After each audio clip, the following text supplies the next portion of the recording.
going to rain. We are just on the Cars Road, just north of Uranui, and this is one of our farm paddocks on the farm that we used to own. Paddock number 31.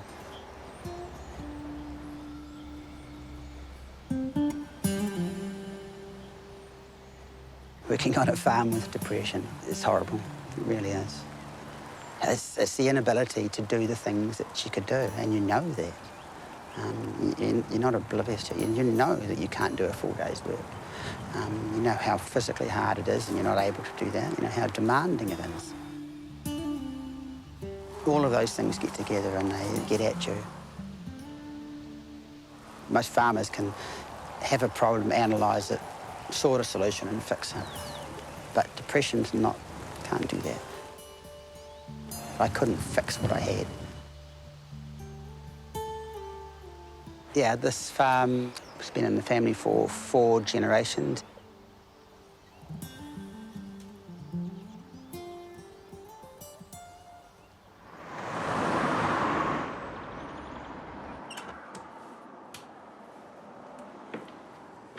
The job sort of defined who I was. I was a farmer, that's what I was. You got this sense of what you're worth, and then to not be able to do it, that just didn't feel right for me. You spend 80 hours a week on a farm working. You know, that's a big part of your life.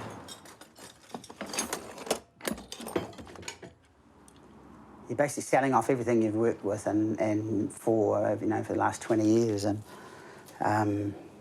yeah, emotionally that was really hard. It was really hard.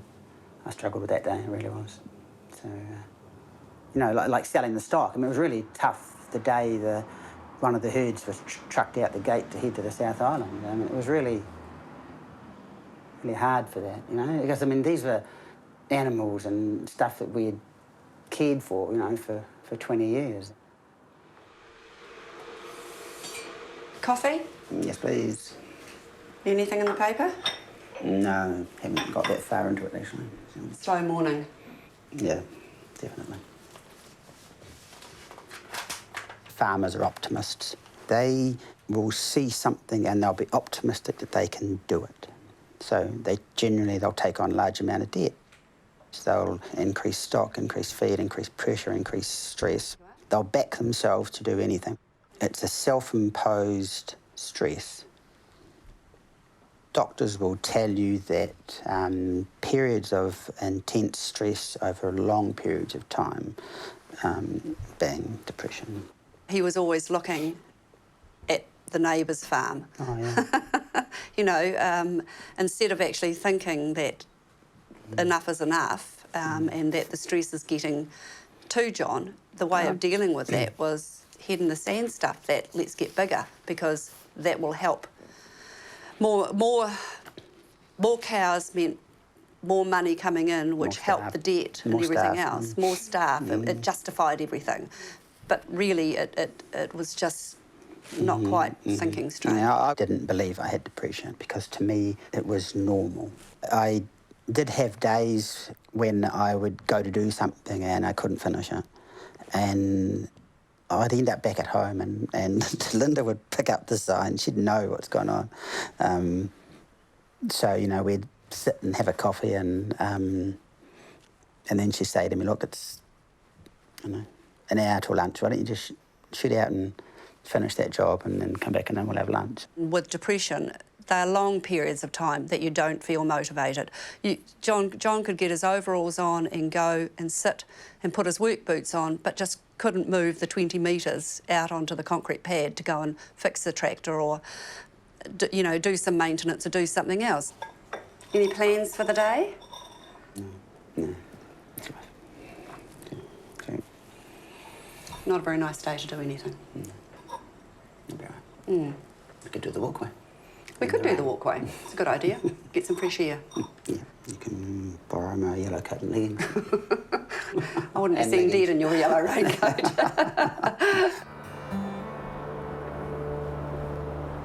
When we first had to realise that things had actually got worse was we'd been out to dinner the night before and the next morning I couldn't get him out of bed. He just was in a ball, talking about a black hole, and this was really scary. John couldn't eyeball, he couldn't do anything, and the GP diagnosed depression. They were telling me, you know, things that I needed to know and that I had depression and I would get through it and I needed to, you know, do things differently. Yeah, and 2 years after John had been started on the antidepressants and theoretically was supposed to be getting well because he was going to counselling every week, and I could see that he wasn't really, his mood hadn't changed and his mindset hadn't changed, and he still couldn't function normally as a farmer. And then just one day he just disappeared. We spent about 6 hours driving, trying to find this man that you love. When you have to involve the police and other things, then it becomes the reality. And when they bring him home,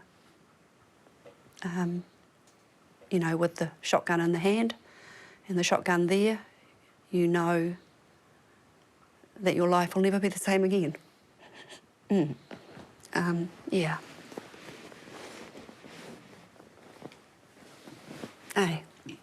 So that was our introduction to being in the mental health ward, because he was put in there and put in under the Mental Health Act, and all you want is for this person to actually engage with you and say everything is going to be all right. But that doesn't happen, no. It's really hard to try and understand why someone would want to take their life when theoretically we had everything, you know? It is, you don't see it No, that way. You no. You feel more it, guilty. It's a negative thing. All you see around you is a negative. You see these other people enjoying themselves and you can't be like that. No. You see families, you know, and mine was a classic, you know, I could be in a room with them and they'd be having fun and I'd feel like I was sitting in the room next door, and yet you weren't. No. But that's how you felt. Well, mine came on fairly sudden, and mine was from a complete mental breakdown brought about by factors I couldn't do anything about.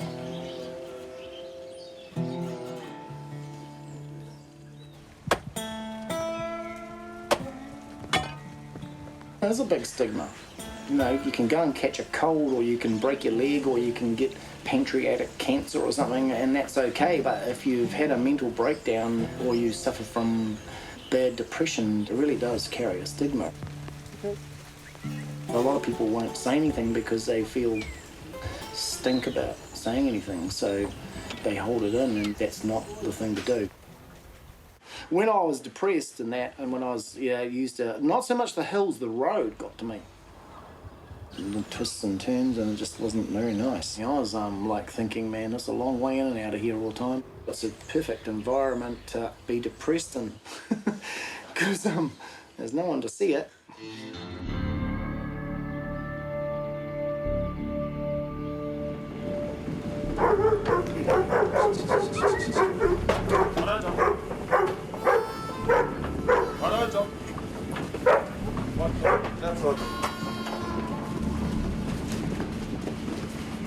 Yeah, I live at Wongamomana.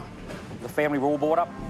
5 boys and 2 girls come to Wonga, and then Michael was born a couple of years later. Yeah, he was the last one.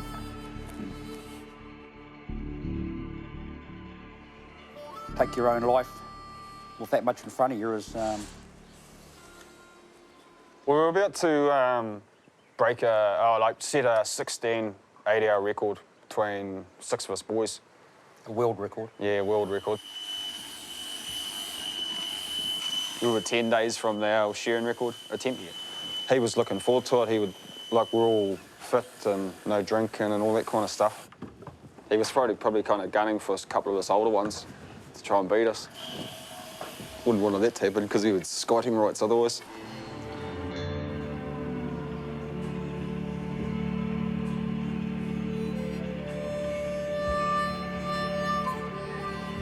If it had gone ahead, Michael would have been the youngest world record holder in the world, at 20 years of age. Maybe the pressure of sharing and then a bit of other stuff just didn't help the situation. If he had any idea what he'd left behind, he wouldn't have made that decision. kids that aren't quite born yet, you know, this sort of thing. His own son, he would have never think about tomorrow or the next day or the day after that. Sort of mind-boggling what It's probably what they're thinking at the time. what they're going through was, you know. So it was a pretty long night that night. Yeah.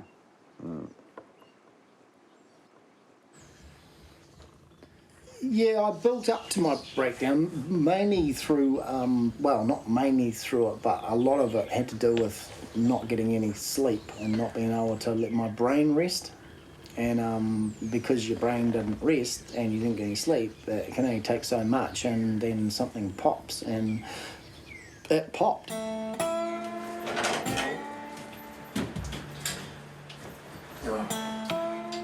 There was probably 6 or 8 weeks of being really, really sick, and like the shakes and the tremors and the crazy things. It's your brain that's going round and round and round, 100 miles an hour, and it won't shut off. It forces you to do something about it. You've had enough, man. You're sick of it going round and round and round, so you just think, no, man, I'm going to fix this. I'll fix you, you know? If you're not feeling happy, you'll just keep going further and further and further down the hole until it does come to something serious, you know, a breakdown or complete depression, and then you're staring down the end of the gun.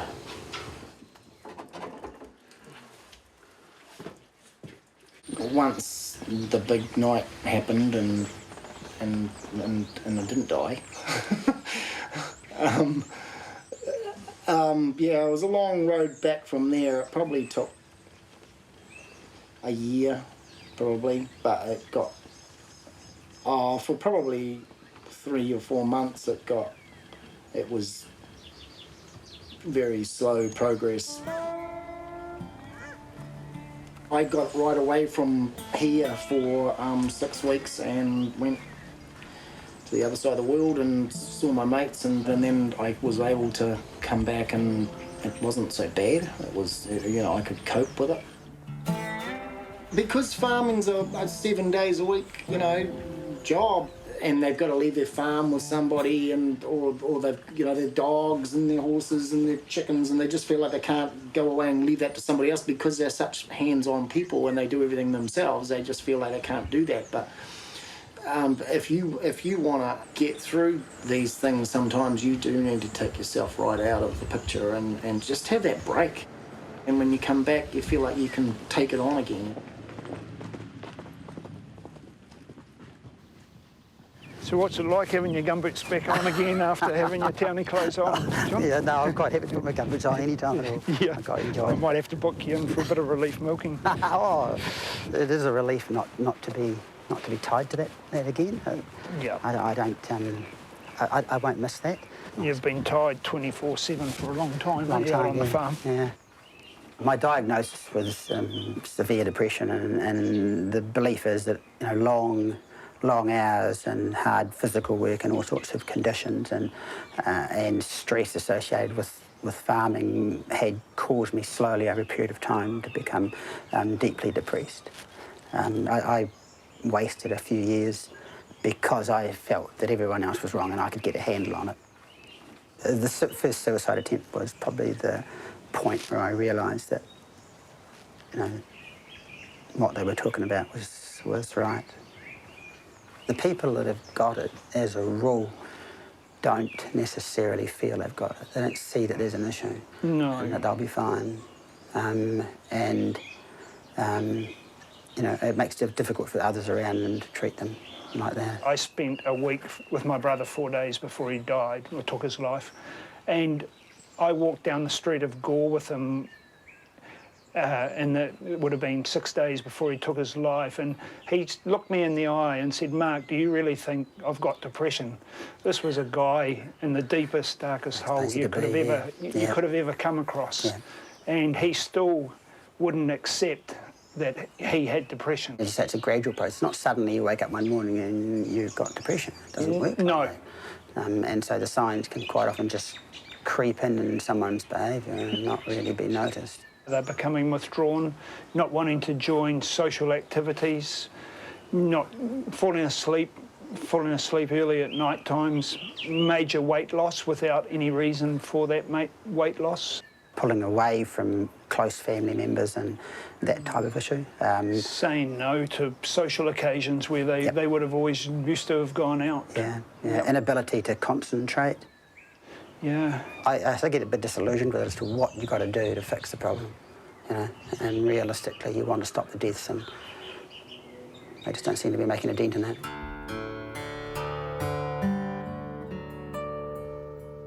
It's hard to let go of the farm, it really is. I have flashbacks. I think you might surprise yourself. Yeah, I hope so, It's early days, it really is early days. When you do something like that for 30-odd years, it stays with you. It doesn't disappear quickly. It's part of what it is, I guess. Yep.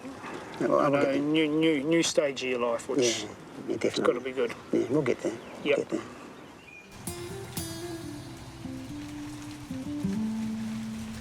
For me, it's been about learning to live my life with depression. I have to work hard to go out and thinking this is a really great day. I've actually got to tell myself that that's what it is, because my mind doesn't naturally go there.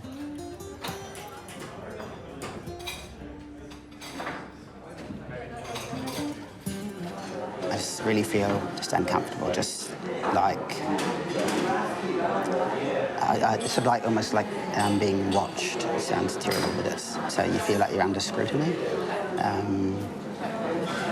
That you don't fit in, and I suppose you feel insecure. That's why when Linda's around, it's usually better. One day it'll be okay, and the next day it won't. I don't know that. I can't figure that out. What's the first thing you look at when you come into a place? How to get out. How to get out. It's a classic. Life is not your own. You know, it's controlled by whether you can go and do something. And the answer isn't just to confront it all the time, to put yourself out of the comfort zone. It just doesn't work like that. You know, it's just small steps, and it is managing it and doing it at the time. When you come in here, you're feeling uncomfortable, what tools are you using for it? Again, we've done mindfulness courses, and it's about that. It's the breathing and slowing the breathing down, focus on what's going on, and be here and not over there. Sheep and beef property, it was 350 odd hectares. Yeah, I was there probably 15, 18 years, I think, running the farm.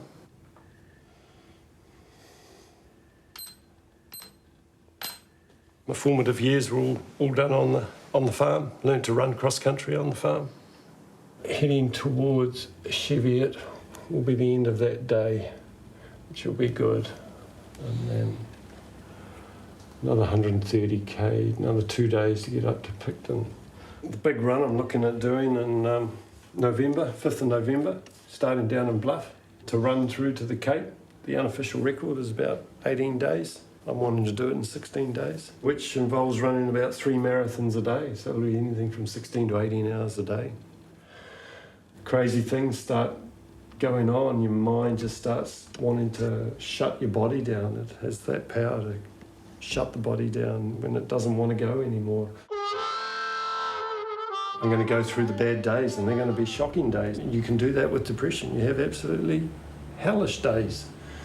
And you wonder what it's all about, why it's happening.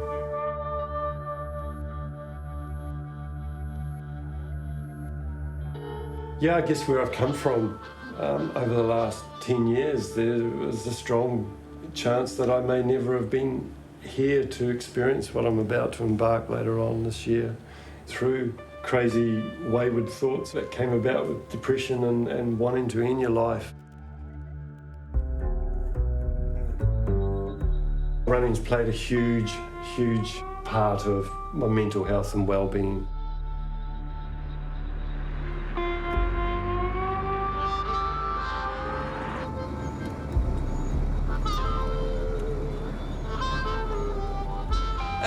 It's a damn good lifestyle. You know, you're your own boss, doing your own thing when you want.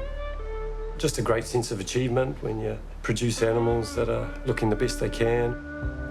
But, you know, the dairy farmers and you know, sheep farmers, sheep and beef farmers, if, you know, if they've got huge mortgages,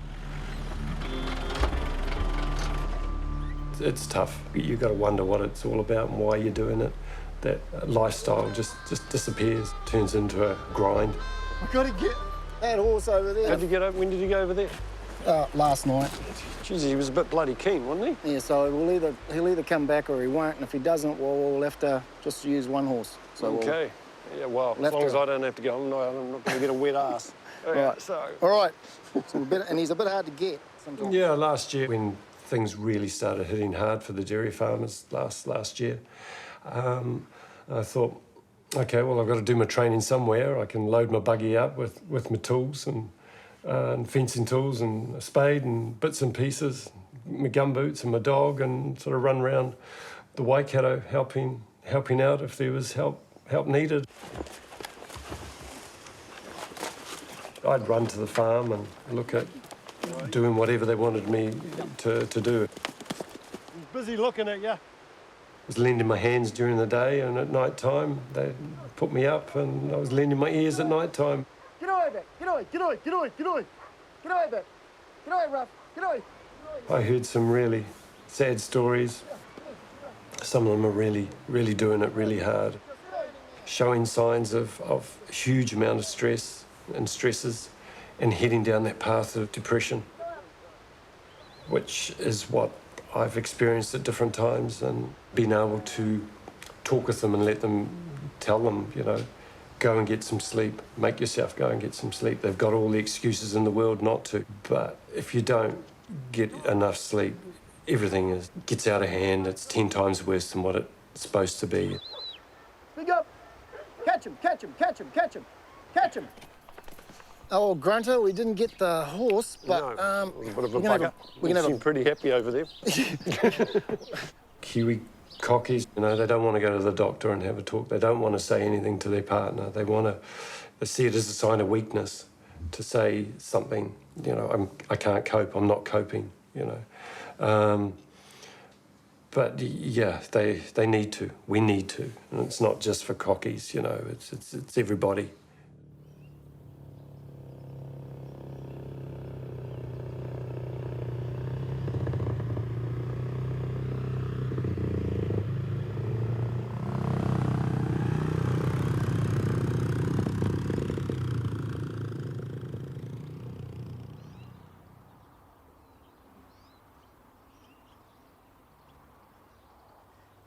This was Michael's favourite duck pond, and ever since he was a little fella, he was always shooting ducks. And then after he died, we decided to build a decent mai, so that's how it all started. So, and then we planted the tree as well. We haven't shot any ducks here yet, but Craig's going to come up next weekend, the last weekend. Saving it.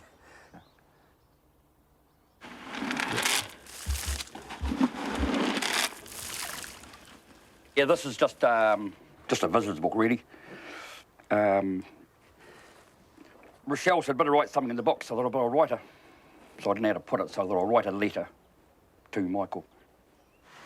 Dear Michael, it doesn't seem that long ago I brought you back from the hospital, 2 days old. First stop the pub, everybody was waiting to see you all.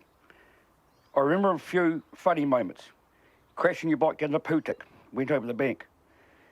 When you did a skid beside the beehive and they chased you down the road. Who's going to carry the pigs now? Who's going to shoot all the ducks? Who's going to make the pancakes? You made the best out of all of us. I taught you to pull a sickie so you could go shearing up the mango on school days. All your brothers taught you to smoke. Mum taught you to drink.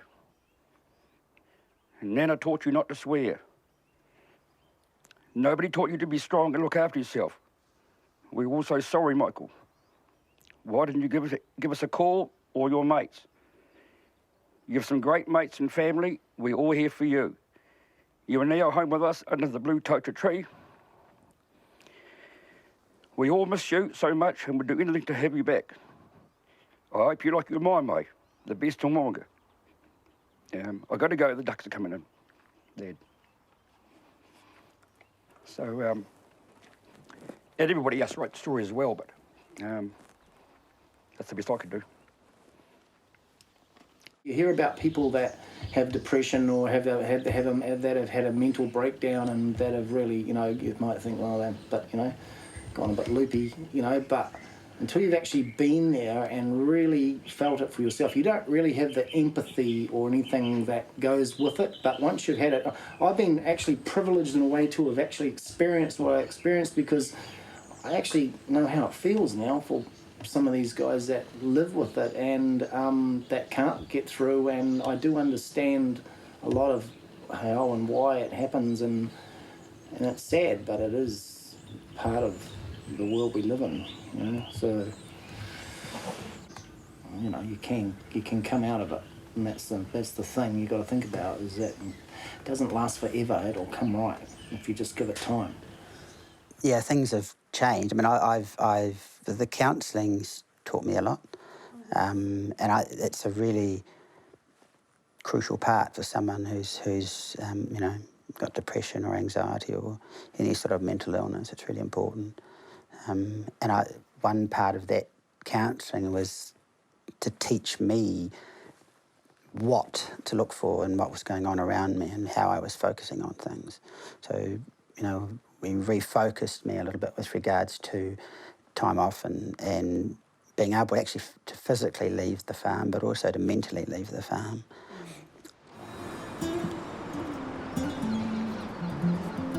If you're positive about something, I think that there's a big change in your mindset, and for me that positivity is what I need.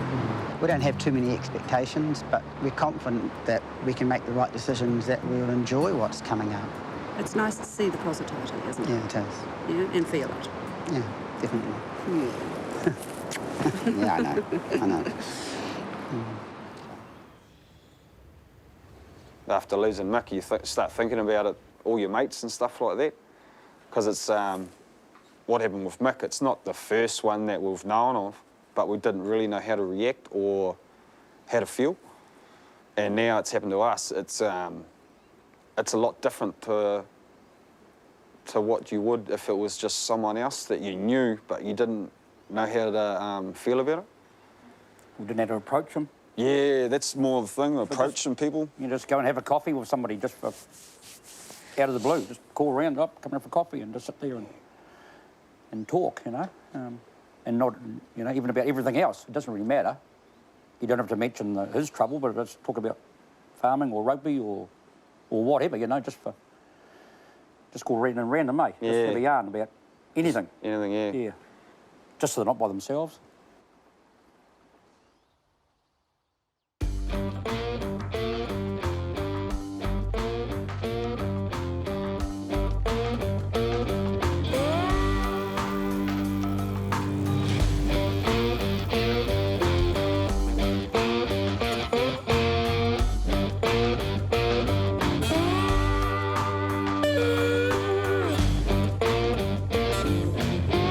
See more like this on attitudelive.com.